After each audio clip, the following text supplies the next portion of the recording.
Hi again, it's Coach Dylan from Allen Endurance Coaching. Today, we're talking about the dynamic warm-up.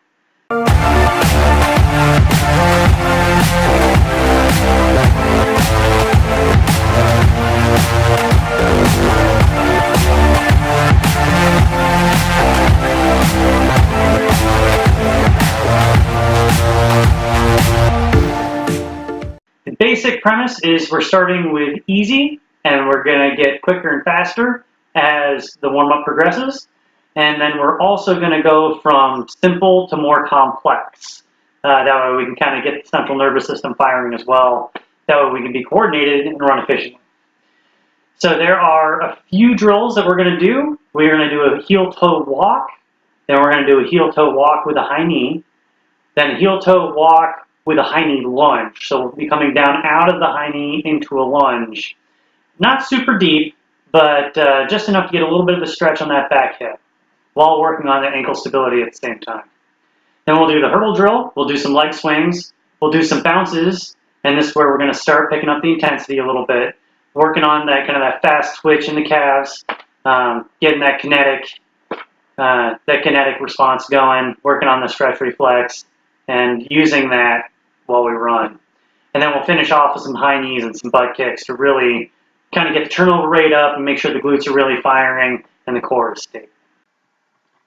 Here you can see the heel-toe walk as I gently land on my heel and gently raise up onto the ball of my foot, warming up my ankle, my calf, and the arch of my foot.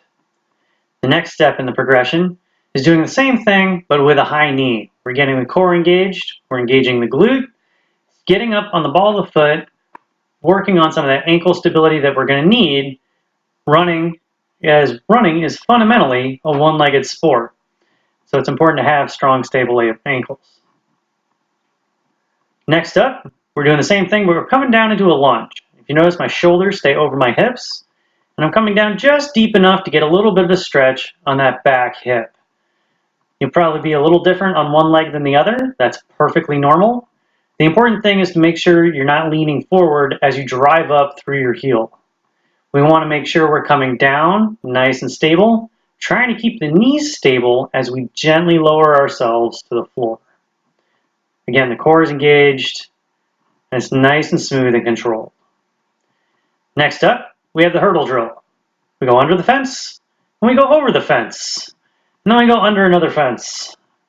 Notice my back as I'm doing this. I'm trying to keep my back engaged and my back straight. My core is engaged. Try not to round the back too much, nor tuck the hips too much. From the front, it's a little bit easier to see the range of motion on the hip from a lateral standpoint, and that's real important for running, even though we generally are running in a perfectly straight line. So this is help limber up the hips so that we don't suffer any hip injuries while running. Next up, we have our leg swings. This is where we start getting a little ballistic. Notice I'm bouncing around a little bit. I would highly recommend holding onto a wall while you do this. And what we're looking for with these, both forward and backwards and side to side, is somewhere between 10 and 20 reps on each leg, keeping the core stable and really focusing on that range of motion in the hip. It's not about how high you get, it's about getting it limbered up. Next up, we're going to do our bounces. Notice my knees stay fairly straight. After that, we have our high knees. Again, we start in place and then just lean forward a little bit to get that forward momentum. Each step is actually relatively small, but we're trying to keep the core straight and engaged. The knees come up and the heels come up under our rear end. Nice and smooth, and getting the piston action going with the hands. And last but not least, we have butt kicks. Again, you notice I start standing in place and then just lean forward from the ankles so the glutes are engaged, keeping the hips stable, and we're firing those hamstrings to get the heels up.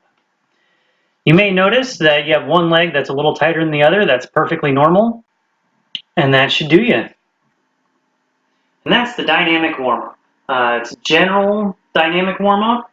Some workouts will require different warm-up techniques depending on what it is you're trying to do.